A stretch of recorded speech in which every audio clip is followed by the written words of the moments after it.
الحمد لله نحمده ونستعينه ونستغفره ونؤمن به ونتوكل عليه ونعوذ بالله من شرور أنفسنا ومن سيئات أعمالنا من يهده الله فلا مضل له ومن يضلل فلا هادي له ونشهد أن لا إله إلا الله وحده لا شريك له ونشهد أن سيدنا وسندنا ومولانا محمدا عبده ورسوله صلى الله عليه وعلى آله وأصحابه وأزواجه وذرياته وبارك وسلم تسليما كثيرا. أما بعد فأعوذ بالله من الشيطان الرجيم. بسم الله الرحمن الرحيم. يا أيها الذين آمنوا عليكم أنفسكم لا يضركم من ضل إذا اهتديتم. وقال تعالى يا أيها الذين آمنوا ادخلوا في السلم كافة ولا تتبعوا خطوات الشيطان إنه لكم عدو مبين. وقال تعالى يوم لا ينفع مال ولا بنون إلا من أتى الله بقلب سليم. وقال النبي صلى الله عليه وسلم ألا وإن في الجسد لمضغة إذا صلحت صلح الجسد كله وإذا فسدت فسد الجسد كله ألا وهي القلب. رواه البخاري وكما قال عليه الصلاة والسلام. لائق صدر کرام، علماء کرام، محترم سامعین، اللہ تعالی نے اپنے پیارے پیغمبر حضرت محمد رسول اللہ صلی اللہ علیہ وسلم کو انسانوں کے لیے ایک نظام زندگی دے کر کے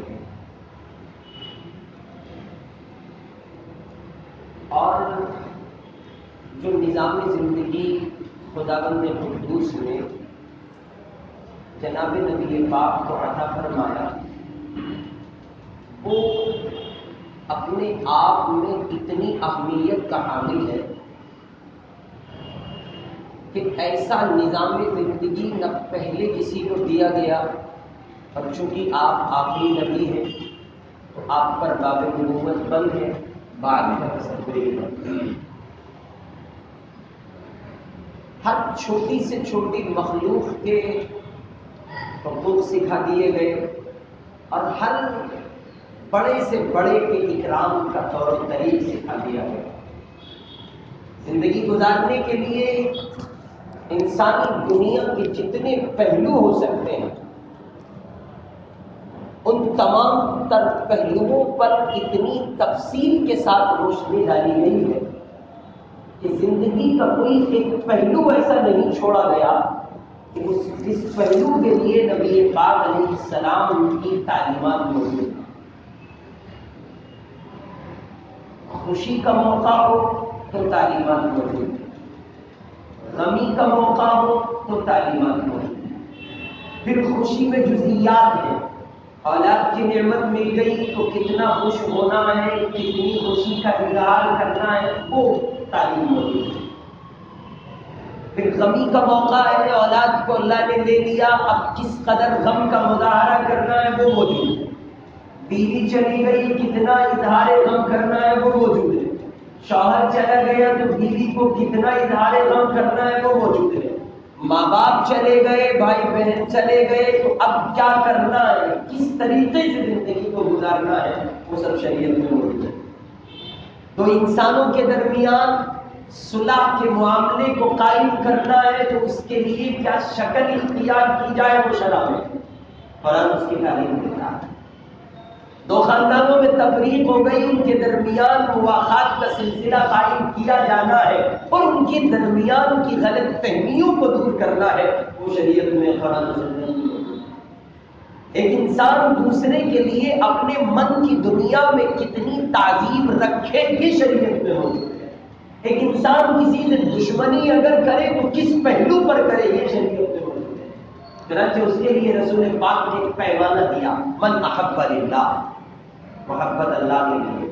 جب کسی سے محبت ہو تو اللہ کے لیے، وابغض للہ، اور جب کسی سے دشمنی ہو یہ بھی اللہ کے لیے، فاعطى للہ، اور جب آپ کسی کو دیں تو یہ بھی اللہ کے لیے ہو، ومنع للہ، اور جب آپ کسی کو انکار کریں تو وہ بھی اللہ کے لیے ہونا چاہیے. کہ نبی پاک کو جو دین مطہر دیا گیا ہے، جو دین کامل دیا گیا ہے، اس میں انگلی رکھنے کی گنجائش نہیں.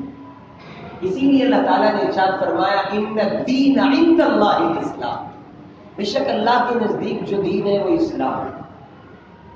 اور اس کے ساتھ ساتھ یہ بھی کہا گیا وَمَن يَبْتَغِي غَيْرَ الْإِسْلَامِ دِينًا فَلَن يُقْبَلَ مِنْهُ، اگر اس دین اسلام کی تعلیمات کے علاوہ آپ کوئی اور تعلیم لے کے آتے ہیں تو ہم اس کو قبول نہیں کریں گے. ایک آدمی یہودی بن کے ہمارے پاس آتا ہے، مجوسی بن کے آتا ہے، نصرانی بن کے آتا ہے، اور ہندو بن کے آتا ہے، بدھسٹ بن کے آتا ہے، جینی بن کے آتا ہے، سکھ بن کے آتا ہے، دلت بن کے آتا ہے. اللہ اعلان کر رہا ہے فَلَن يُقْبَلَ مِنْهُ، ہم قبول نہیں کریں گے. ہمارے یہاں جو چیز ایکسپٹ کی گئی، قبول کی گئی ہے، اس کا نام اسلام. ہم نے اپنے محبوب نبی محمد کو جو دین دیا ہے بس وہ مطلوب ہے، اس کے سوا اگر آپ کچھ لے کے آتے ہیں ہم قبول نہیں. ظاہر ہے کہ اللہ تعالیٰ نے اپنے نبی کو جو دین دیا ہے وہ کسی خاص طبقے کے لیے نہیں ہے. ایسا نہیں ہے کہ اس دین کا دائرہ محدود ہے یہ دلی والوں کے لیے. فار ایگزامپل ہم کہیں کہ یہ دلی والوں کے لیے، یا ہم یوں کہیں کہ نبی پاک مکے والوں کے لیے تھے، مدینے والوں کے لیے تھے، عرب کے لیے تھے، حجاز والوں کے لیے تھے، اور عجم کے لیے تھے، یا کسی محدود جگہ اور علاقے اور قوم کے لیے تحریر نہیں. قرآن کہتا ہے قل یا ایھا الناس انی رسول اللہ الیکم جمیعا، آپ کو ہم نے سارے عالم کا نبی بنا دیا. آپ عالمی نبی ہیں، عالمگیر نبی ہیں، ہماگیر نبی ہیں، ساری دنیا کے نبی ہیں. جو دنیا میں اونچی طاقت کے مالک، اونچی حیثیت کے مالک، پوزیشن کے مالک، ٹیکنالوجی سے لیس، اور یوں کہیے کہ ایک سے اعلیٰ صلاحیت کے مالک، ان کے بھی آپ نبی ہیں، غریبوں کے بھی نبی ہیں. اور اس کے مقابلے میں آپ صرف مسلمانوں کے نبی نہیں ہیں بلکہ آپ ہیں مسلموں کے بھی نبی. بلکہ سچائی یہ ہے کہ مسلمانوں نے رسول پاک اور قرآن کے ساتھ دوہرا سلوک کیا. مسلمانوں نے نبی پر، ان کی محبت پر اپنی جاگیرداری کا اظہار کیا. نبی ہمارے، حالانکہ نبی سب کے تھے. قرآن کی دعوت کو بلا دیا گیا، اور قرآن نے جو کہا تھا کنتم خیر امۃ اخرجت للناس، تم بہترین امت ہو، خیر امت ہو. تم کو نکالا گیا ہے لوگوں کی نظر رسانی کے لیے، تم کو بھیجا گیا ہے. قرآن کا تعارف کراؤ، قرآن کی تعلیم کا تعارف کراؤ، نظام قرآن کا تعارف کراؤ، نظام خلافت کا تعارف کراؤ. قرآن کیا چاہتا ہے، اللہ کیا چاہتا ہے، رسول کیا چاہتے ہیں، یہ سب کچھ قرآن نے دیا تھا. مسلمانوں نے جاگیرداری سمجھا قرآن کو بھی، رسول کو علیہ السلام، اور انہیں محدود کیا یہ ہمارے نبی ہے بس. اسی لیے تو امت کے ذہنوں سے دعوت کا نظام ایسا مفقود ہوا کہ غیر مسلم قوموں تک دعوتی نظام کو پہنچانے کے لیے کوئی مستقل نظام زندگی قائم نہیں کیا، کوئی ترتیب نہیں بنائی. بلکہ ہماری حالت تو یہ ہے، اور آج کا جو عنوان ہے میں آپ کو دھیرے دھیرے وہی لا رہا ہوں، دل کی دنیا آباد کیجیے. سچائی ہے کہ ہماری دل کی دنیا اس قدر بگڑی ہے، اس قدر فساد اس میں واقع ہوا ہے. نہ صرف یہ کہ ہم نے رسول پاک کے پیغام کو آفاقی شکل میں لوگوں تک پہنچاتے، بلکہ ہم نے جو اسلام کے علاوہ لوگ ہیں ہمیں ان کو اپنی سمجھنا شروع کر دیا. یہ تو کام ہے، یہ جملہ جو بادشاہ کرتے ہیں ہم لوگ، یہ تو غیر مسلم ہے، ان کو جانے دیجیے. یہ اسلام آپ کے باپ کی جاگیر نہیں ہے، اللہ کی عطا ہے، اور اب چاہتا تو آپ کو بھی اسلام سے جو اس کی عطا ہے. آپ اپنے ایمان پر، اپنے اسلام پر اس قدر بھولیے گا نہیں، اس قدر عقلمند دکھائیے گا. یہ اللہ کی عطا ہے، جب چاہتا ہے، جسے چاہتا ہے نواز دیتا ہے. يضل به كثيرا ويهدي به كثيرا انك لا تهدي من احببت ولكن الله يهدي من يشاء. وہ چاہے تو آپ کے اپنے گھر میں لوگوں کو محروم کر دے اور ابو طالب ایمان نہ لا سکے, ابو لہب ایمان نہ لا سکے, ابو جہل ایمان نہ لا سکے, اور وہ نوازنے پہ آئے تو حبشہ سے بلال کو لے کے آئے. شکل نہیں, صورت نہیں, خاندان نہیں, قبیلہ نہیں, نظام زندگی نہیں, دور نہیں, طریق نہیں, کچھ نہیں. جب نوازنے پر آئے تو بلال کو نوازنے, اور جب محروم کرنے پہ آئے تو نوازنے. اس لیے کسی انسان کے من میں, کسی مسلمان کے من میں یہ بات کبھی کسی غیر مسلم کے لیے, کسی غیر ایمان والے کے لیے نہیں رہنی چاہیے کہ اس کو حقیر سمجھا جائے, کمزور سمجھا جائے اور اس کو گندا سمجھ کے چھوڑ دیا جائے. ہرگز نہیں, اس لیے کہ یہ قرآن پاک اور یہ تعلیمات رسول اور یہ نظام زندگی اور یہ تعلیمات شرعیہ ان پر کسی کی جاگیرداری نہیں چلتی ہے. یہ مستقل اللہ کی عطا ہے, اور آپ کو, اہل ایمان کو, مسلمانوں کو, امت محمد کو اس لیے دیا گیا تاکہ آپ اس کا تعارف کرائیں, اوروں تک اس کو پہنچائیں. افسوس کہ ہم نے اس پر اپنی جاگیرداری بنائی, اور یہ سب کچھ اس لیے ہو رہا ہے کہ بگاڑ اصل میں دل کی دنیا ہے. اور چھوڑیے کس کا تبصرہ کرے, باہر کہاں جائے, ہماری تو اپنی گھر کی حالت بد ہوئی. ایک باپ کی 5 بیٹے ہیں, 5 کا حال الگ ہے, سب کی فیلنگس الگ ہے. کوئی چاند پہ دنیا چاہتا ہے, کوئی سورج پہ دنیا چاہتا ہے, کوئی سطح سمندر دنیا چاہتا ہے, کوئی چاہتا ہے بس میں رہوں, میرے سوا کوئی نہ رہے. یہ تخیل کا سچائی ہے کہ ایک طرف دیوبندی کھڑے, ایک طرف بریلوی کھڑے, ایک طرف غیر مخلد کھڑے, ایک طرف جماعت اسلامی کے افراد کھڑے, سب اپنی اپنی حکومت چاہتے ہیں. تو محمد کی امت کون چاہتے ہیں؟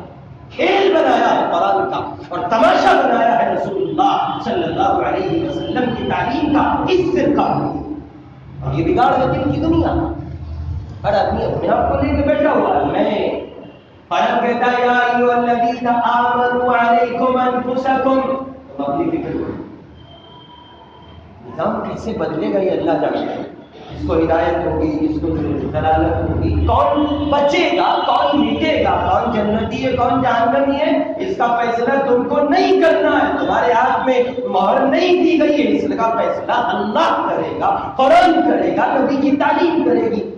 یہ کیا بات ہوئی؟ ایک گھر کے افراد جن کو مذہب اسلام کی تعلیمات سونپ دی گئی. ہونا چاہیے تھا کہ سب ایک دوسرے کا تعاون کرتے, آگے بڑھتے, محمد کی تعلیم کا پرچم لہراتے. سب کے سب ڈاکہ ڈالنے لگے, رسول پاک کی تعلیم پر ڈاکہ ڈالنے, ہر ایک اپنی دکان چمکا رہا ہے, اس کا کوئی وجود نہیں. اور یہ خرابی ہے دل کی دنیا. حالات اس قدر بگڑتے چلے جا رہے ہیں, مستقل حقارت کی نگاہ سے دیکھنا. ایک فرقہ دوسرے کو ملوم کرتا ہے, طرح طرح کی گالیاں دیتا ہے, وہ کوئی بھی. ہم کسی کے حامی نہیں. ہمارا نظریہ ہے رسول پاک نے امت بنائی تھی, امت. اللہ کے نبی نے نہ دیوبند بنایا تھا, نہ بریلی بنایا تھا, نہ فلاں بنایا تھا, نہ فلاں بنایا تھا. حضور نے امت بنائی تھی. آدھا کل بھی امت ہی کا سبجیکٹ امت کو دیا گیا تھا, اور آج بھی اسی سبق کو ہم اپنے دلوں کی اصلاح کرنی ہے. ہر ایک بندے کے لیے اپنے دل میں جگہ رکھنی ہے, محبت کے پیغام کو, چاہت کی دنیا کو, اور بھائی چارے کو. یہ کہیے کہ مواخات کے سلسلے کو اتنا دراز کرنا ہے کہ کوئی ایک اللہ کا بندہ روئے زمین پر ایسا باقی نہ رہے جس کے سامنے ہم حضور پاک کی محبت کا پیغام دیں. میرا قائد ہے وہ زندگی پیغام تھا جس کا, میرا قائد ہے وہ زندگی پیغام تھا جس کا, محمد نام تھا جس کا, محبت کام تھا. پاک صدا محبت کی تقسیم, یہ بھی محبت, یہ بھی محبت, یہ بھی محبت. اور یہاں حضور کے ماننے والے ہیں, تسبیحاں بھی ہیں, پاجامے بھی ہیں, ٹوپیاں بھی ہیں, کرتے بھی ہیں, اور یہ بھی وہ بھی سب چیزیں جو کچھ ہو سکتی ہیں سب ہے. لیکن نفرت, غصہ, تذلیل, تحقیر, تنقیص, تردید, تکبیر, اور کہاں تک چلے جاتے ہیں اندازہ نہیں کیا جاتا. آخر کیوں؟ اس لیے کہ دل گندا ہے. مشکات شریف کی روایت ہے حضور اکرم صلی اللہ علیہ وسلم نے فرمایا الا وان فی الجسد لمضغۃ، سنو تمہارے سینے میں گوشت کا ٹکڑا ہے. ابھی آپ اس کا نام نہیں بتا رہے، خالی اتنی بات فرما رہے الا وان فی الجسد لمضغۃ، تمہارے سینے میں ایک گوشت، سن لو یہ بات کہ تمہارے سینے میں گوشت کا ٹکڑا ہے. اذا صلحت صلح الجسد، وہ صحیح رہتا ہے تو پوری باڈی صحیح، فسد فسد الجسد كله، اور وہ بگڑتا ہے پوری باڈی کا نظام بگڑتا ہے. جی ہاں، دل کی دنیا گندی ہوتی ہے تو آنکھوں کا استعمال شریعت کے مطابق نہیں ہوتا. دل کی دنیا گندی ہوتی ہے تو کانوں کا استعمال شریعت کے مطابق نہیں ہوتا. دل کی دنیا گندی ہوتی ہے تو زبان کا استعمال شریعت کے مطابق نہیں ہوتا. دل کی دنیا گندی ہوتی ہے تو انسان کے تخیلات بدلتے ہیں، تفکرات بدلتے ہیں، اور وہ خود رائی کا، خود بینی کا شکار ہوتا ہے، خود کو بہتر سمجھتا ہے ساری دنیا کو. دل گندا، حالانکہ حکم دیا گیا تھا تمہارے دل میں ایک لمحے کے لیے کسی کی طرف سے میل نہ آنے پائے، اور مستقل دل کی دنیا آباد رہے. اس کے لیے شریعت مطہرہ نے جہاں شعبے جات بنائے، ایگزامپل یہ کہ شریعت کا شعبہ ہے ایمانیات کا، اخلاقیات کا، عبادات کا، معاملات کا، معاشرت کا. یہ شریعت کے شعبے جات ہیں جو کلی طور پر بیان کیے جاتے ہیں. سوال یہ ہے کہ شریعت نے مستقل معاشرت ایک چیپٹر رکھا ہے، آخر کیوں؟ اس لیے کہ اس کا تعلق دل کی دنیا سے. اگر دل گندا ہوگا تو معاشرت اچھی نہیں ہو سکتی. بھائی بھائی کا بھائی نہیں بن سکتا اگر دل گندا ہو. کینہ، حسد، بغض، کپٹ، عداوت، نفرتیں، غصے کا ماحول، اور جناب والا اس کے علاوہ اور رسائل کی ایک بڑی دنیا ہے. یہ سب دل کی گندگی سے پیدا ہے. اس لیے ضرورت اس بات کی ہے کہ دل کی صفائی کی جائے. کلا بل ران علی قلوبہم ما کانوا یکسبون. اور دل کی صفائی کے لیے، دل کی تصفیے کے لیے، اس کو مجلہ بنانے کے لیے اللہ نے جو چیز قرآن پاک میں ذکر فرمائی اور جس پر اس کا مدار ہے وہ خود یادی الہی ہے. اپنے دل کی نگرانی ہے، اپنے قلب کی اصلاح کے لیے فکر مند رہنا ہے، اور اس بات کے لیے مستقل ہمتن گوش ہو کر متوجہ رہنا ہے کہ صاحب کہیں میرے دل میں کسی کے لیے نفرت نہ آنے. بڑا مجمع ہے امت کا جو نفرت کی دنیا کا بازار نرم کرنے پر تلا ہوا، وہ کر رہا ہے.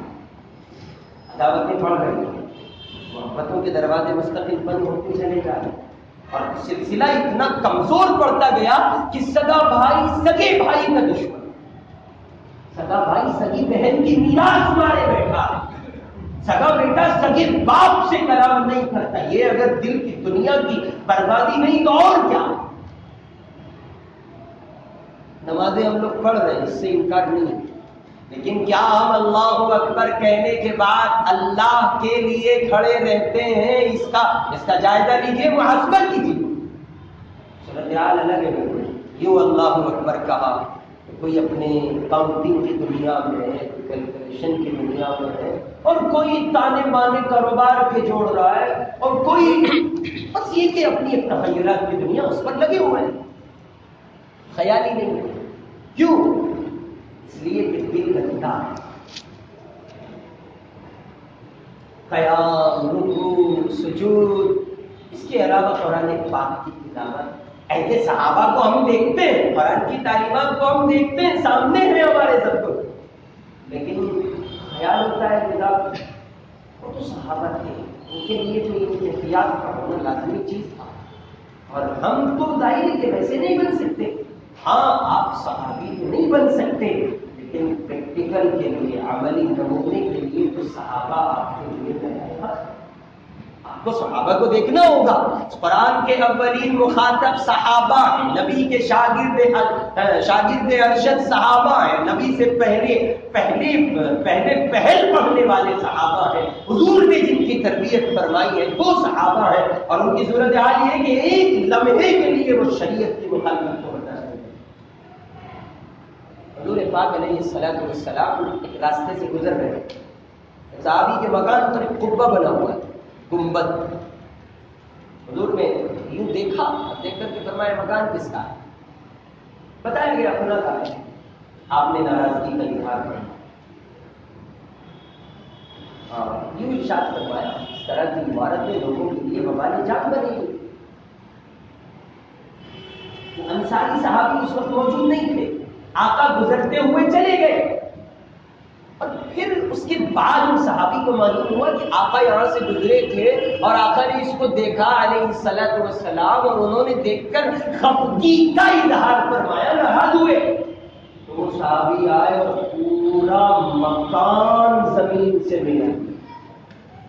پھر ایک وقفے کے بعد آقا وہاں سے گزرے، اس نے پاک نے فرمایا ایک مکان ہوا کرتا تھا، وہ کہا یا رسول اللہ ان کو معلوم ہوا آپ کی ناراضگی ہے اور آپ ناراض ہوئے اس مکان کے عمارت کے بنا لینے پر، تو انہوں نے اس کو اٹھا لیا.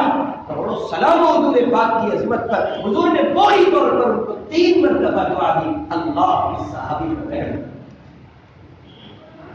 کیا ہم نے کبھی اس پہلو پر غور کیا؟ بلڈنگوں پر بلڈنگیں ٹھوکے چلے جاتے ہیں، شریعت کہہ رہی ہے تمہارے پڑوسی کی ہوا نہ رک جائے ورنہ پڑوس کا حق ادا نہیں ہوگا. یا تو عمارت پر عمارتیں ٹھوکے چلے جاتے ہیں، احساس کیا ہے؟ جھوٹ بولتے آر محسوس نہیں ہوتی کیا ہے؟ لوگوں کی زمینیں دبائے بیٹھے ہیں، لوٹانے کا ارادہ تک نہیں رکھتے کیا ہے؟ دنیا آباد کیجیے، اس کی بربادی سے، اس کی قساوت سے، اس کی سخاوت سے اپنے آپ کو بچائیے، اپنے دل کو محفوظ کیجیے. اس لیے کہ آقا فرماتے اذا صلح الجسد، یہ اچھا ہوگا تو سب کچھ اچھا ہے. سید احمد کبیر رفاعی رحمۃ اللہ علیہ بہت بڑے بزرگ گزرے ہیں. بغداد کی سرزمین پر ان کا قیام ہے. وہ ایک کھیت سے گزر رہے ہیں. آپ نے دیکھا ہوگا گاؤں دیہات میں آپ لوگوں کا جانا ہوا، 2 کھیتوں کے درمیان ڈول بنائی جاتی ہے. مختلف زبانوں میں اس کو مختلف ناموں سے تعبیر کیا جاتا ہے. تو وہ سید احمد کبیر رفاعی رحمۃ اللہ علیہ ادھر سے گزرے جا رہے ہیں، سامنے سے کتا آ رہا ہے، ادھر بھی پانی بھرا ہوا ہے اور ادھر بھی پانی بھرا ہوا ہے. احمد کبیر نے اس کتے سے کہا تو نیچے اتر جا، کتا ہے مر جائے، نماز تجھ پر نہیں، تلاوت تجھ پر نہیں، احکام شریعہ کا مکلف نہیں، پابند نہیں، اتر جا، گندا ہوگا کیا ہو جائے گا، اتر جا. اللہ نے کتے کو زبان دی، اللہ کو قادر مطلق نہیں سمجھا، جب چاہے جیسے چاہے جتنا نظام جو نافذ کرنا چاہے کر سکتا ہے. ان اللہ علی کل شیء. یہ بات سننے کے بعد کتے کو اللہ نے گویا دی تو کتا کہنے لگا احمد کبیر میں اگر نیچے اترتا ہوں، ہاں اس نے کہا احمد کبیر تم نیچے اتر جاؤ، کپڑے ہی تو گندے ہوں گے، دھو لینا بدل لینا. احمد کبیر نے کہا کہ میں نیچے اتر جاؤں نا تو میرے کپڑے خراب ہو جائیں. اس نے کہا احمد اگر تم نیچے اترو گے تو کپڑے خراب ہوں گے، اور میں اگر نیچے اتر گیا تو تمہارا دل خراب ہو جائے. احمد کبیر کہنے لگے کیوں، کیسے؟ سید احمد کبیر رفاعی رحمۃ اللہ علیہ کو اس کتے نے، اللہ نے کتے کے ذریعے جواب دلوایا احمد سنو، اگر میں نیچے اتر گیا تو تمہارے دل میں فوراً خیال آئے گا اسے تو اترنا ہی تھا، یہ تو کتا ہے کم، اور یہ تو نجس ہے، ناپاک ہے، میں انسان ہوں، میں بلند ہوں، میں اعلیٰ ہوں، میں ارفع ہوں. احمد تکبر دل میں آئے گا، اللہ کے عذاب سے دوچار ہوں. ہم صبح سے شام تک پتہ نہیں کتنے لوگوں کو حقیق سمجھتے. آپ کا یہ ایریا تو بہت زیادہ جام سے اور دکانوں کی بھیڑ اور رش بہت رہتا ہے، تو آپ کے یہاں یہ ایگزامپل بہت دیکھنے کو ملتے ہیں. کسی رکشا والے کا کسی گاڑی والے سے ٹکراؤ ہو گیا تو گاڑی والے کو تو چونکہ پیدائشی گاڑی والا ہے، اس کے تو باپ کا راج چلتا ہے سارے، وہ گاڑی کو کنارے لگائے گا، اترے گا اور رکشا والے کو تھپڑ نصیب کر دے گا، چپت لگا دے گا. کیا کہیں گے آپ اس کو؟ کچھ نہیں ہے، فسد ہے جیسا اس کا دل گندا ہے. یہ اپنے دل میں اس رکشا پالر کو حقیر سمجھ رہا، یہ سمجھتا ہے کہ یہ گاڑی اس کی اپنی کمالات کی بنیاد پر ہے. سچائی یہ ہے کہ اس کو گاڑی والا بھی اللہ نے بنایا، اس کو رکشا والا بھی اللہ نے بنایا. بڑی ٹنک ہوتی ہے لوگوں کو اپنی گاڑیوں پر، اپنے مال پر، پتہ نہیں کھائے. لیکن جب یہ مال آتا ہے تو شاید اس وقت خیال نہیں کرتے لہذا مال تو آئے لیکن اللہ کی رضا کے ساتھ. حضرت تھانوی رحمۃ اللہ علیہ فرمایا کرتے تھے مالدار تو سب بننا چاہتے ہیں لیکن منتر نہیں جانتے مالدار بننے کا. مالدار بننے کا منتر نہیں جانتے. تو کسی نے پوچھا حضرت مالدار ہونے کا منتر بھی ہے کوئی؟ فرمایا ہاں. وہ کیا ہے؟ فرمایا دنیا سے دل نہ لگاؤ، دنیا سے نظریں چورا دو، دنیا کو پیچھے چھوڑ دو. اس کی عادت ہے، جو اس سے بچتا ہے جو اس کی طرف دوڑ. اب یہاں وہ دنیا مراد نہیں ہے تصویر اور کرتا پاجامہ پہن کے مزے میں بیٹھ جائے، نہیں، اس سے ہوس والی دنیا مراد ہے. یعنی آپ کمانے کے پیچھے اس قدر گم نہ ہو جائیں کہ سب کچھ بھول جائیں، یہ مراد اس سے. ضرورت کے لیے معاش اختیار کرنا، اپنے بچوں کے لیے حلال روزی کا انتظام کرنا، یہ فرائض کے بعد مستقل ایک بنتا ہے. حلال کے لیے جد و جہد کرنا مستقل جہاد کا درجہ رکھتا ہے، محنت کا درجہ رکھتا ہے، مجاہدے کا درجہ رکھتا ہے. جہاد بھی مانا مجاہدہ. احمد کبیر سے اس نے کہا آپ کا دل گندا ہو جائے. ہم نے کبھی اس پر غور کیا؟ ہم کتنے لوگوں کو حقیر سمجھتے ہیں، کتنے لوگوں کو ذلیل سمجھتے ہیں. حالانکہ سچائی یہ ہے کہ آپ کے چمن میں جو باتیں بہار ہے یہ خزاں میں بدل سکتی ہے آپ کو اندازہ اس کا. چنانچہ مورخین نے بڑا جامع واقعہ اس سلسلے میں عرض کیا ہے، وہ یہ کہ ایک آدمی اپنی بیوی کے ساتھ بیٹھا ہوا دسترخوان پر اپنے گھر میں کھڑا. مالدار، مجھے نہیں پتا آپ میں سے کون مالدار ہے اور کون غریب ہے، مجھے معلوم نہیں، میں آپ کے لیے نیا ہوں بالکل، لیکن ایک جملہ کہتا ہوں مالداروں سنو، یہ اللہ کی عطا ہے، اللہ نے آپ کو مال بنایا. یہ بھی مانگا کرو اللہ سے، مولا اس مال کے ساتھ اپنی رضا ہمیں نصیب کر، ورنہ مال وبال جان بنتا ہے. بنا ہے قارون کے لیے، ان قارون کان من قوم موسیٰ فبغى عليهم وآتيناه من الكنوز ما ان مفاتحه لتنوء بالعصبة أولي القوة. مال مصیبت بنا ہے فرعون کے لیے، حکومت اس کے لیے مصیبت بنی، قارون کے لیے، فرعون کے لیے، شداد کے لیے، نمرود کے لیے، اور کمینوں کی بڑی دنیا ہے. پڑھتے چلیے آپ کو تفسیر ملتا ہے. وہ اپنی بیوی کے ساتھ کھانا کھا رہا ہے، کسی نے دروازہ بجایا، اور اس زمانے کے فقیر آج کے انٹرنیشنل فقیر کیوں ہوا کرتے؟ آج کل تو بھیک مانگنے کو لوگوں نے پیشہ بنا دیا. اسی لیے حضرت تھانوی رحمۃ اللہ علیہ کہتے ہیں کہ تحقیق کر کے دیا کرو، ہر مانگنے والے کو بھی نہیں دینا چاہیے، ہر مانگنے والے کو نہیں دے. یوں ہی بس ہمارا کام یہ حال یہ ہے کہ ہم یا تو کھائیں گے گھی سے یا جائیں گے گھی سے، تو بہت تحقیق کرتے ہیں، بالکل ہی نہیں کرتے. ہمیں غور کرنا چاہیے، جو پیشہ ور فقیر ہیں ہمیں تحقیق ہے جن کی، ہرگز ان کو نہ دیا جائے، ان کو دینا چاہیے نہیں، کیونکہ ہم ان کی عادت خراب کر رہے ہیں. جن کو ملے گا یوں وہ کریں گے کیوں؟ وہ نہیں کریں گے. وہ کھانا کھا رہا ہے، دروازہ کسی نے بجایا. اس زمانے کے فقیر ایک خاص جملہ کہا کرتے تھے، اس نے دروازے پہ صدا لگائی اجرکم علی اللہ، اللہ کے لیے کچھ دے دو، اللہ تمہیں اجر دے گا. تو اس نے کہا کہ جلدی سے دیکھو ساحل ہے کوئی، اور ذرا باہر جاؤ، جا کر کے اس کو کچھ دے آؤ، روٹی اور سالن اس نے اس عورت نے دیا اور گئی. اور پردے کی آڑ سے وہ اس کو دے رہی تھی. اس کی نگاہ اس سائل پر، اس فقیر پر پڑی جو مانگنے آئی. اس نے کھانا چھوڑا، چیخ ماری، دوڑتی ہوئی واپس آئی.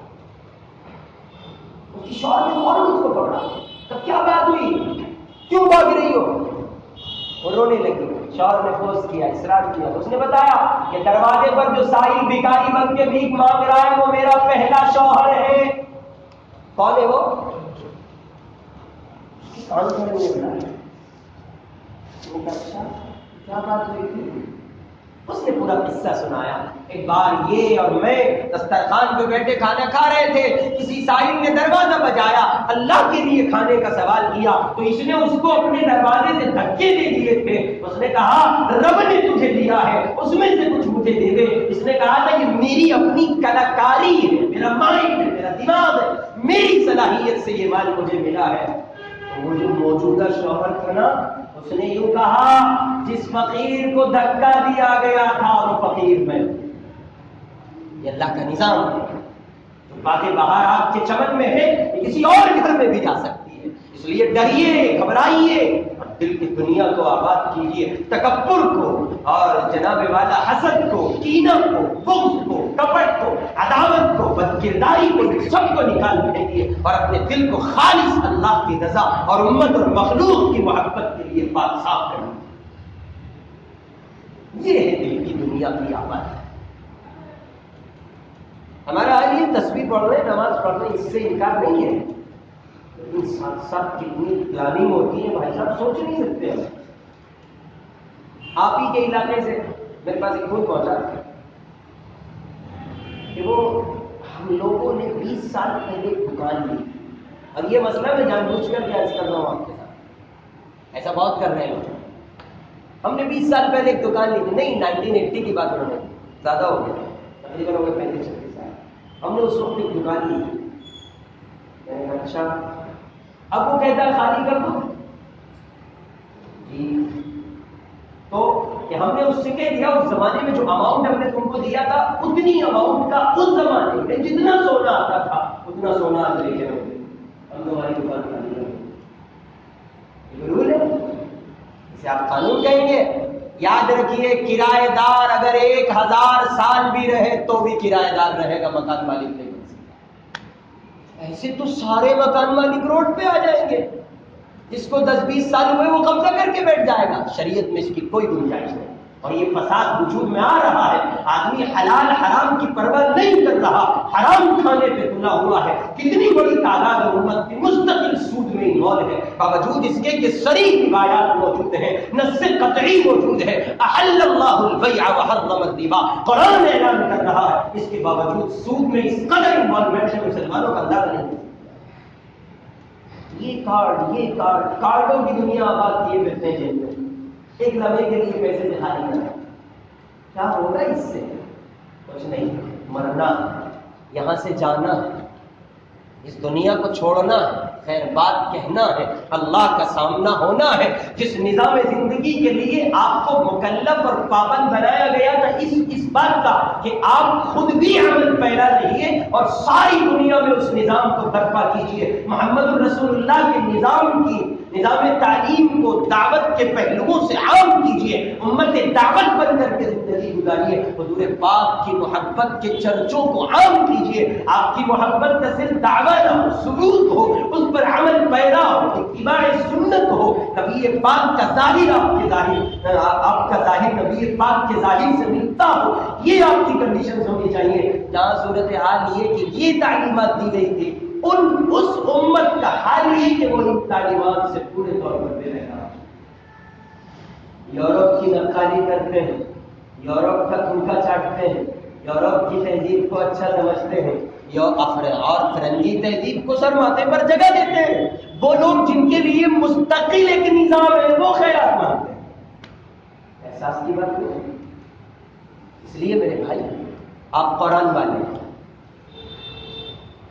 آپ اسلام والے ہیں، آپ ایسے مذہب والے ہیں اس مذہب نے کسی سے خیرات نہیں لی، بلکہ وہ دین الہی ہے. خود اللہ نے اس کو نازل کیا ہے، اس میں رد و بدل کی کوئی گنجائش نہیں. لا تبدیل لکلمات اللہ.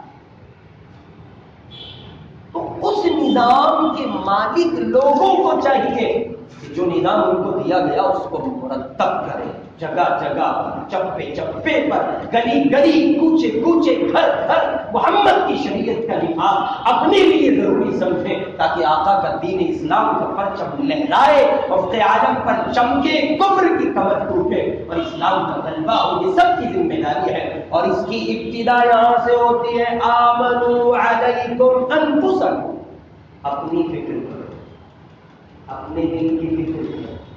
آپ کا دل سالم ہے تو آپ کے جسم کی ایکٹیویٹیز اچھی ہوں گی، آپ کا ہاتھ نامہ پر نہیں چلے گا، آپ کی نگاہ غلط نہیں دیکھے گی، آپ کے کان غلط نہیں سنیں گے، آپ کی زبان برا نہیں سنے گی۔ کوشش کی جائے کہ ہم اپنے دل کی اصلاح کے لیے فکر مند ہوں، چونکہ آقا علیہ الصلوۃ والسلام فرماتے ہیں اذا صلحت صلح الجسد، یہ اچھا رہتا ہے نا، سب کچھ اچھا رہتا ہے، فسد الجسد كله، اور یہ اگر بگڑ گیا تو پھر سب کچھ بگڑتا چلا جاتا ہے، اور وہ بگڑنے کی پوری تفصیلات میں نے آپ کے سامنے رکھی۔ ظاہر ہے کہ ہماری یہ ذمہ داری ہے کہ ہم اپنے دل کی اصلاح کریں، اور دل کی اصلاح کا بنیادی پہلو یہ ہے کہ ہم گناہوں سے توبہ کریں، گناہ چھوڑیں، کوشش کریں۔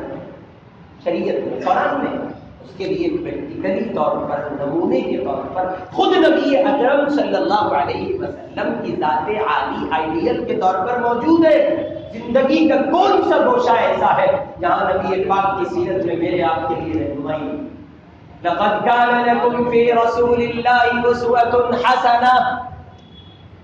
ڈیو کا ایک طالب علم مجھ سے کہنے لگا، سر ان حالات میں ہم بدنگاہی سے بچ سکتے ہیں؟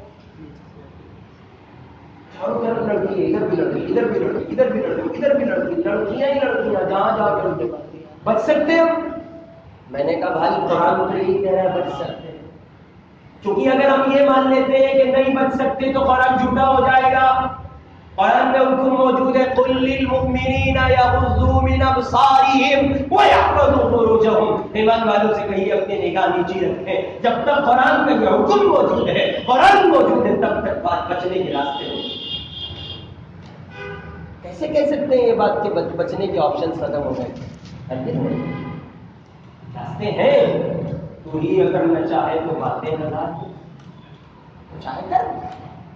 سر اس دور میں کیسے حلال کاروبار کر سکتے ہیں؟ کیسے کر سکتے ہیں آپ یہ بات؟ قرآن کہہ رہا ہے حلال کھاؤ، کلوا من طیبات، قرآن کہہ رہا ہے ان الذین یأکلون اموال الیتامی ظلما انما یأکلون فی بطونہم نارا، بچاؤ اپنے آپ کو یتیموں کے مال سے، اور جو لوگ کھا رہے ہیں وہ اپنے پیٹ میں آگ بھر رہے ہیں۔ جب قرآن بچنے کا حکم دے رہا ہے تو گویا یہ قرآن ہے، اور قرآن باقی ہے، اور قرآن جب تک باقی ہے راستے میں ہم نہیں کہہ کر یہ آزاد ہو سکتے ہیں، کتاب نہیں ہو سکتے۔ لہذا ہمیں چاہیے کہ ہم گناہ چھوڑیں۔ قرآن کہتا ہے وَذَرُوا ظَاهِرَ الْإِثْمِ وَبَاطِنَهُ، چھوڑ دو وہ گناہ جو تم کھل کے کرتے ہو یا چھپ کے کرتے ہو، اور تم چھپ نہیں سکتے، کیوں؟ اس لیے کہ اللہ تمہاری گھات میں لگا ہے۔ ان ربک لبالمرصاد وهو معکم اینما کنتم یعلم خائنۃ الاعین وما تخفی الصدور، قرآن موجود ہے۔ ہم سب سے چھپتے ہیں، بیڈ روم میں جاتے ہیں، کنڈا بھی لگاتے ہیں، لفٹ کارڈوں میں لگاتے ہیں۔ اب تو باہر جانے کی ضرورت ہی نہیں ہے، موویز دیکھنے کے لیے موبائل پہ اتنا سب کچھ موجود ہوتا ہے، سکون سے لوگ دیکھ لیتے ہیں، وہ سمجھتے ہیں کوئی نہیں دیکھ رہا ہے۔ حکیم اختر صاحب رحمۃ اللہ علیہ فرمایا کرتے تھے تو جو کرتا ہے چھپ کے اہل جہاں سے، تو جو کرتا ہے چھپ چھپ کے اہل جہاں سے، کوئی دیکھتا ہے تجھے آسمان سے۔ کس سے چھپ رہے ہو؟ اللہ سے چھپ سکتا ہے؟ نہیں چھپ سکتا۔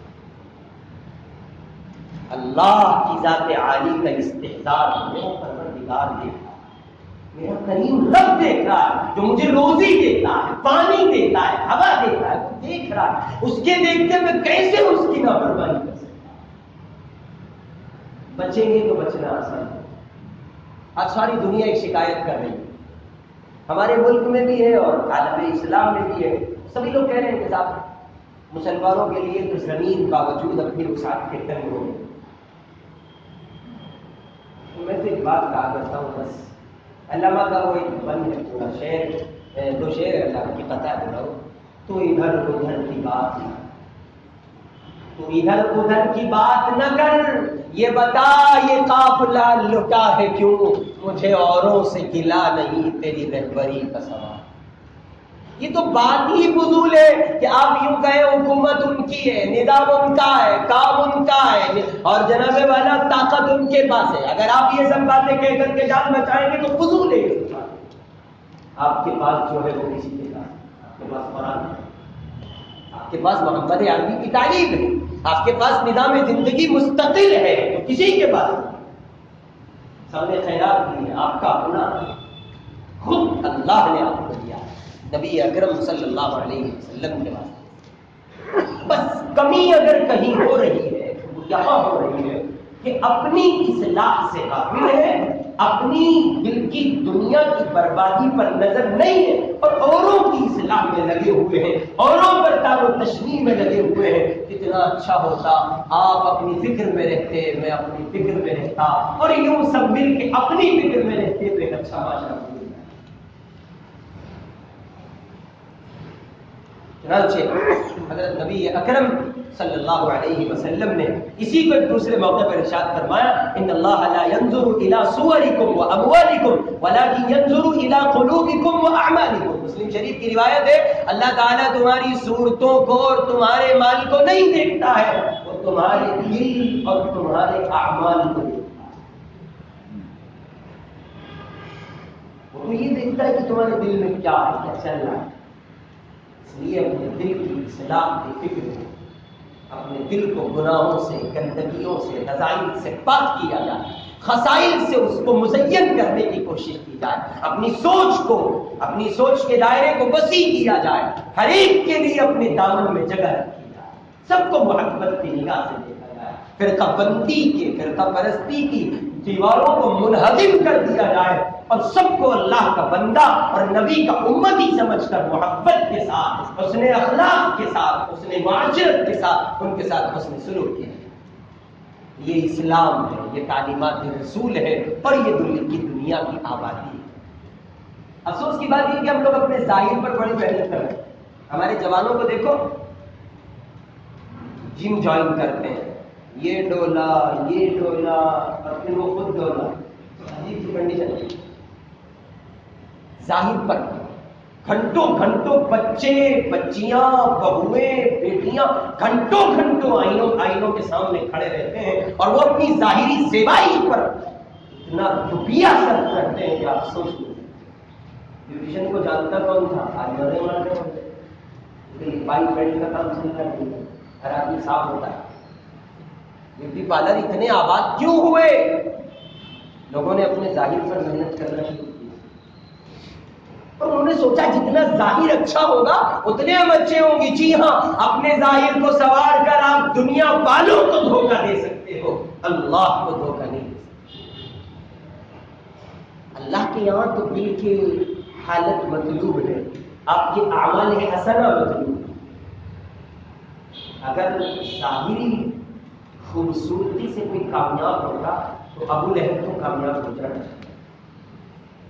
مفسرین، محدثین اور مؤرخین اور مفسرین نے لکھا ہے اتنا خوبصورت تھا کہ جس کا جواب نہیں، اس کی خوبصورتی قابل دید تھی، نبی کا چچا تھا، لیکن قرآن کہتا ہے تبت یدا ابی لہب وتب ما اغنی عنہ مالہ وما کسب سیصلی نارا ذات لہب۔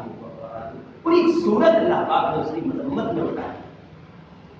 ظاہری خوبصورتی سے کبھی کسی کا کچھ نہیں بنتا، اور یاد رکھیے ظاہری بدصورتی ناکامی کا سبب بھی نہیں ہے، اس کے لیے زندہ مثال ہے جناب سیدنا بلال حبشی رضی اللہ تعالی عنہ۔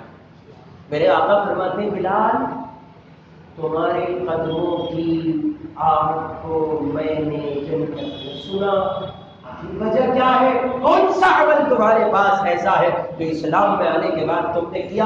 کہا یا رسول اللہ، جب وضو کرتا ہوں تب اللہ کے سامنے سر جھکا لے۔ پوچھ کس کی ہے؟ عمل، صاف ستھرے دل کی۔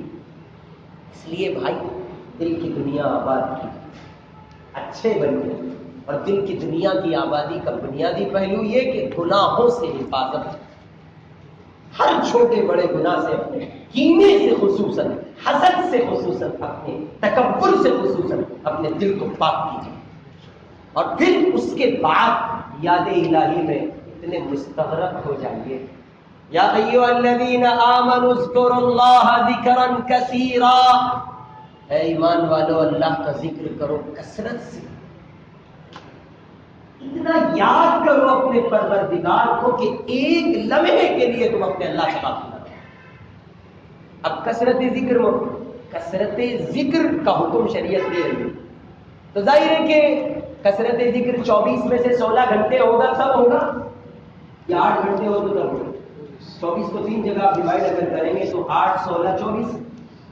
ظاہر ہے کہ اگر 16 گھنٹے ہوا تو یہ زیادہ تعداد ہوگی، اور اگر 8 گھنٹے ہوا تو یہ کم ہوا. قرآن کہہ رہا ہے کثرت ذکر. تو اب سوال یہ کہ ہم کثرت ذکر، ہمارے اندر ایک بڑی کمی ہے، ہم لوگ یہ سمجھتے ہیں یار یہ ذکر کرنا، اللہ کو یاد کرنا، سنتوں پر چلنا، دین شریعت کی دعوت کو عام کرنا، امت دعوت کا فریضہ نبھانا، یہ کسی خاص طبقے کا کام ہے، یہ علماء کا کام ہے، اور جناب والا یہ جاننے والوں کا کام ہے. نہیں، اللہ نے نبوت کے دروازے کو بند کیا ہے، مقام ولایت کے دروازے کو اللہ نے بند نہیں کیا. آپ سب کے سب اللہ کے دوست بن سکتے ہیں، اللہ کی محبت کے عامل بن سکتے ہیں، شریعت مطہرہ پر عامل بن سکتے ہیں، ہر ایک مسلمان بن سکتا ہے. نبی کا امتی، ادنے سے ادنا امتی اپنے اندر وہ جوہر رکھتا ہے جو پچھلی امتیوں کے اعلیٰ لوگوں کو حاصل ہے. حضور کی امت میں ایک ایک آدمی کا سلیکشن کیا گیا، ایسے نہیں کیا. ہم لوگ اپنی نگرانی کریں کثرت کے ساتھ ذکر. اب کثرت کے ساتھ ذکر کیسے ہوگا؟ تو کثرت ذکر کے لیے شکل یہ ہے کہ آپ اپنی زندگی کو سنت کے مطابق ڈھال لیجئے. اعمال مسنونہ زندگی، صبح اٹھیں تو سنت کے مطابق اس کی وقت کی معصوم دعا پڑھتے ہوئے، ٹوائلٹ جائیں، ٹوائلٹ سے نکلے، مسجد آئے، مسجد سے نکلے، کھانا کھائیں، کھانے سے فارغ سے وضو کریں، پھر بات کریں.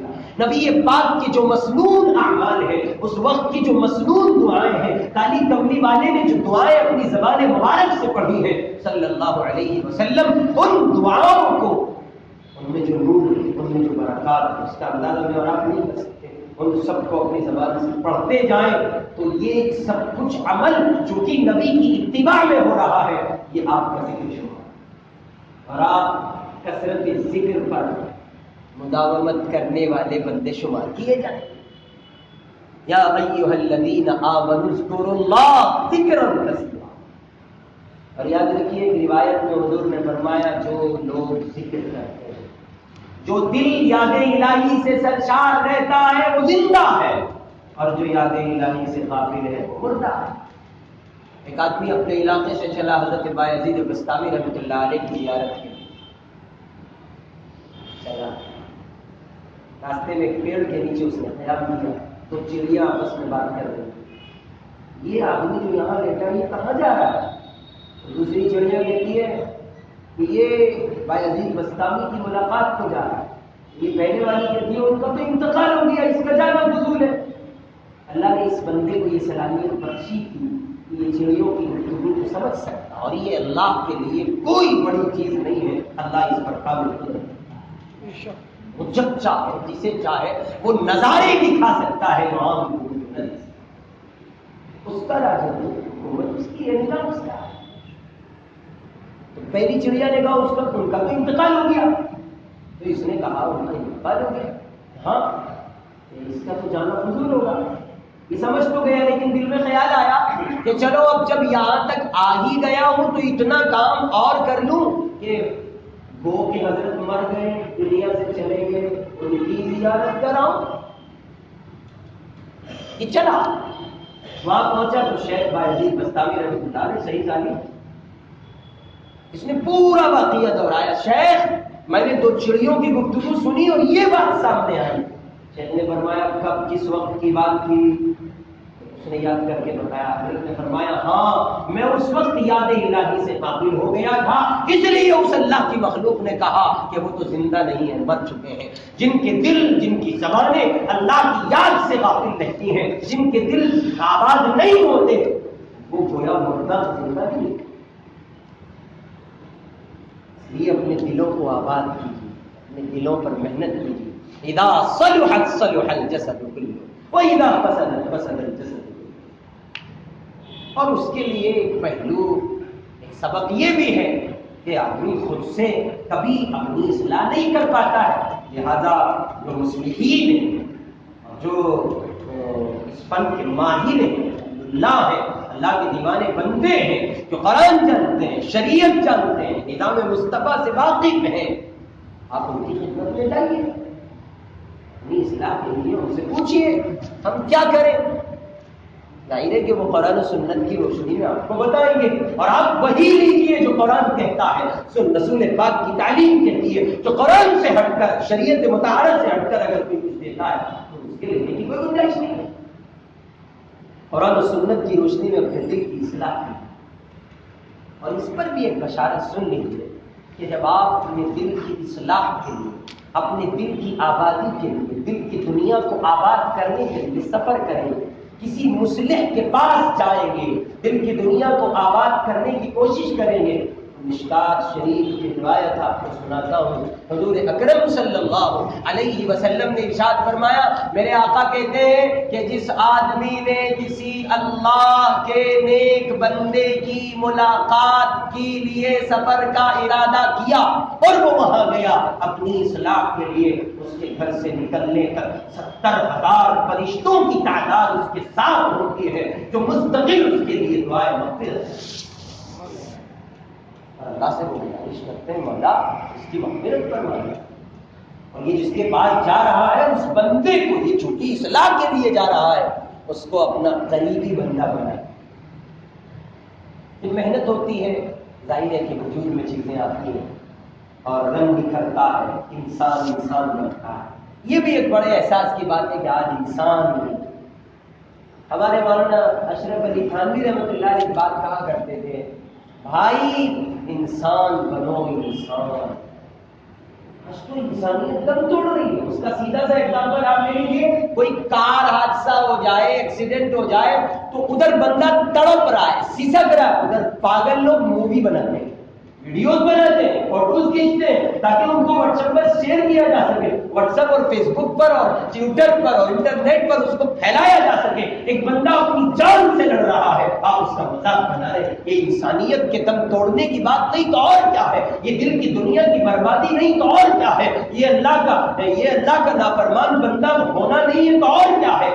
اور یہ سب کچھ شریعت کی مخالفت نہیں تو اور کیا ہے؟ اس لیے میرے بھائی، پہلا ایک دور تھا، کسی کو ذرا سی چوٹ لگی، تکلیف پہنچی، فوراً لوگ دوڑتے ہیں، اس کی تیمارداری کرتے ہیں، اس کو ہاسپٹل پہنچاتے ہیں۔ آج تو لوگ مووی بناتے ہیں۔ خبردار جو کسی کی غمناک پوزیشن پر اس کی مووی بنائے یا اس کے فوٹو لے اور فوٹو لے کر واٹس ایپ پر شیئر کرے، مووی بنانے والا، شیئر کرنے والا، آگے بھیجنے والا عام حالات میں ظالم ہے، مجرم ہے، اللہ کے پاس۔ امت کے ساتھ مذاق کر رہے ہیں آپ؟ ہونا چاہیے تھا آپ اس کا خیال کرتے، اس کو اٹھا کے ڈاکٹر کے یہاں پہنچاتے، اور اگر آپ ایسا نہیں کر سکتے تھے تو کبھی افسوس کرتے ہوئے آپ آگے بڑھتے، اللہ اس کی مدد فرمائے۔ تو آئیے ایمان کہتے، اس لیے کہ شریعت کہتی ہے المسلم من سلم المسلمون من لسانہ ویدہ، مسلمان وہ ہے جس کی ہاتھ اور زبان سے دوسرے مسلمان، اور اس روایت کا وسیع مفہوم یہ کہ صرف مسلمان نہیں بلکہ انسانیت محفوظ رہے۔ یہ شریعت مطہرہ ہے، مذہب اسلام ہے، اس مذہب میں کسی جانور کو تکلیف دینے کی ضرورت، انسانوں کا مذہب بنانے کی اجازت کہاں سے ملتا ہے؟ اس لیے میرے بھائی، اپنے دل کی دنیا کو آباد کیجیے اللہ کی محبت سے، رسول پاک کی اتباع سے، شریعت کی تعلیم سے، گناہوں کے خاتمے سے، اور شاید جب یہ سب کچھ آپ کو مل جائے تو پھر آپ کہہ سکتے ہیں، جب انسان کے دل میں لگی ہوتی ہے اور انسان کی پوزیشن شریعت کے تابع ہوتی ہیں، اس کا اٹھنا بیٹھنا سونا جاگنا چلنا پھرنا، جب یہ سب کچھ شریعت کے تابع ہوتا ہے تو پھر شاعر کہتا ہے شکر ہے درد دل مستقل ہو گیا، شکر ہے درد دل مستقل ہو گیا، اب تو میرا دل بھی، اب تو شاید میرا دل بھی دل ہو گیا۔ وہ دل بھی کیا ہے جس دل میں انسانیت کا غم نہ ہو، رسول پاک کے دین کے مٹنے کا غم نہ ہو، حضور پاک کی شریعت کے نفاذ کا غم نہ ہو، دین اسلام کا پرچم افت عالم پر چمکے اس کی فکر نہ ہو، امت دعوت بن کر زندگی نہ گزارے، وہ دل ہی کیا ہے؟ اپنے دلوں پر محنت کیجیے، اپنے اصلاح کی فکر کیجیے۔ یہی چند ایک باتیں تھیں جو بے ترتیب سی آپ جیسے معزز سامعین کے درمیان اس عاجز نے اپنی کم علمی، کم مائگی، کم فہمی، کچ فہمی اور کم سنی کی بنیاد پر آپ کے سامنے رکھی ہیں۔ اللہ تعالیٰ مجھے اور آپ کو ان معروضات پر عمل کی توفیق نصیب فرمائے۔ وآخر دعوانا ان الحمد للہ۔